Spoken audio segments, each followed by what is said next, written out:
শেষ। এই ছেলেকে বাঁচানো আমার মনে হয় সম্ভব না। এই ছেলেকে বাঁচানো যাবে বলে আমার মনে হয় না।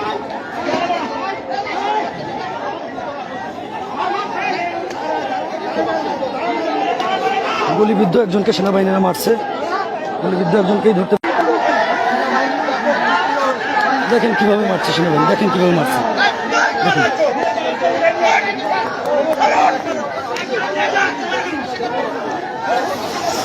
দেখুন কিভাবে মারছে।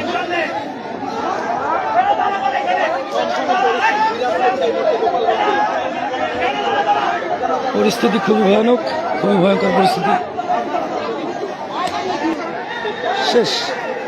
এই ছেলেকে বাঁচানোর মতো কোনো পরিস্থিতি আমার চোখে বাঁধে না, বাঁচানো যাবে বলে আমার মনে হয় না।